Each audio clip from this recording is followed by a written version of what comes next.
So first of all, you feel that there's not enough emphasis being put on renewable energy at conversations, negotiations that are going on here in COP17 and the wider climate change forum? Exactly. I think the main reason for the global warming are the emissions of CO2 coming from the fossil energy system. So the solution would be to replace fossil fuels by renewable energy and efficiency, and this should be more focused in all discussions. Right. Although there are plenty of discussions, there are lots of NGOs talking about renewable energy, so that the pressure is there. The NGOs are here talking about it, but you feel it's not getting through, it's not it's not going over there. I am one of the NGOs trying to press, but we think this should become more the mainstream of the discussions, not only the issue of the NGOs. Right. And why the obstacles? Why in your refusal to take on board? There are some other groups that are not interested in renewables.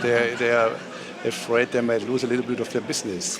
This is very easy to understand, but I think it should be clear only the reduction of fossil fuels.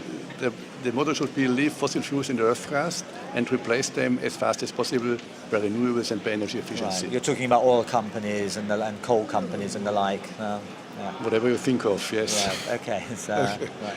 And what's the other? There's other reasons why you're here. Other pressure you're hoping to exert on the leaders. Another point is, I observe in the last years that the CDM procedure, to some extent, is an excuse for Annex 1 countries not to change the energy system because they think we can go on with fossil fuels and we buy some certificates somewhere in the world.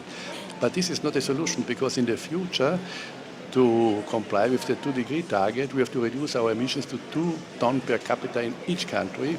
And this means each country has to change the energy system. And therefore, the commitments that might be come should be fulfilled 100% domestically and not by buying some kind of credits. Right. And you're also hoping to speed up the negotiations, which I'm sure will come as a relief to many of you. If you have an answer on how to speed up negotiations, what is your answer? Okay.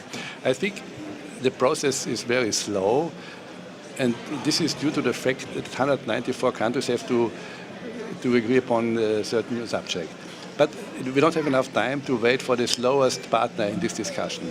So we need a new concept, and this should be countries that make pledges to reduce their CO2 emissions to 2 tons per capita until 2040. They should form their own voluntary club as addition to the existing process. And I hope that there will be many countries making pledges big enough to reduce their emissions to 2 tons per capita in their country. And then this could become a voluntary movement that kind of supplements the existing process.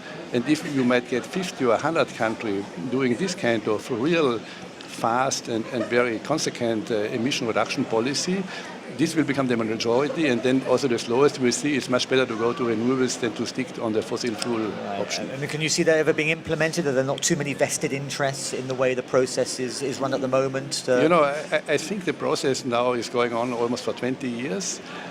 But the result is not very satisfying. If you look at the emissions worldwide, CO2 emissions were the highest the last year. So I think now is the time to think about a new approach to this process. And this proposal would be one proposal that could kind of speed up the whole procedure. But sticking to the existing process seems to me too slow to solve the problem. Okay, that's great. Thank you very much.